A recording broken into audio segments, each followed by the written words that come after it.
लय नीचे नाही, लय नीचे. आणि एखादा बार घोळात फेळात घेतला असले त्याच्यामुळे भेटेत का काय नसता. आम्हाला नाही वाटत हे दबण्यासारखे आहेत. त्याच्या पुढे झिंगूर येते. हे दोन उपमुख्यमंत्री आणि एक मुख्यमंत्री, त्याच्या पुढे चिल्लर येते.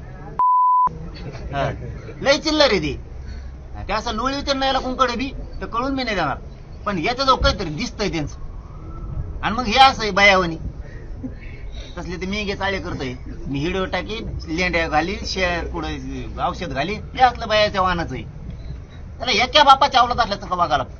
जसा नार्कोटेसला हा म्हणला होता ना, चल तो एकदम आहे का, चल नार्कोटेस. मर्दाचे काम करायचे. याच्याजवळ काहीतरी असं, कारण याला ते बायाचे व्हिडिओ करायला लावतं, काय करायला लावतं. मायाचं तर तेच करायला सांगितलं होते. 3 प्रकार सांगितले होते त्यांना.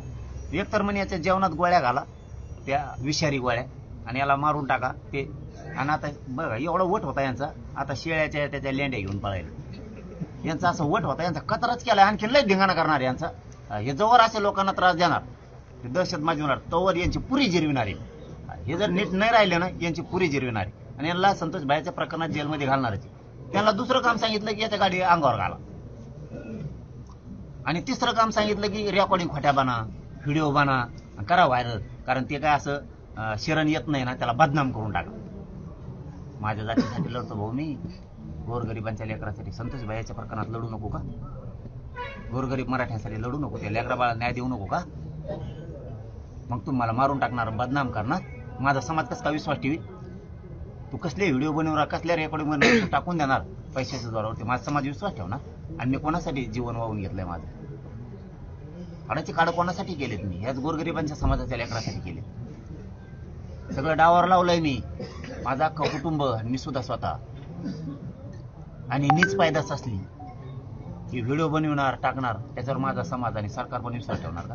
ते असले नीचे. त्याच्यामुळं त्यांचं काहीतरी असू शकतं म्हणून हे बेत येतो. नसता असे लात मारून बाहेर काढ असतं ना, त्याला बहुतेक अंदाज येतोय. नसन तर त्याला लात मारून बाहेर काढ. तुमजवळ काहीच नसन ना, त्याचं तुमजवळ काही गबाळ नसेल तर लात मारून बाहेर काढा. काही गरज नाही. लय ओबीसीचे नेते आहेत भारी भारी, त्यांना मोठं करा आणि तुमचा पक्ष पण वाढवा. हे ठुलं की मराठा तुमच्यापासून हळूहळू बाजूला सरकणार आहे. तुम्हाला एक दिवस दिसणार. बघा तुम्ही दिसताय का? आमच्यासाठी संतोष भाईचं प्रकरण खूप महत्वाचं.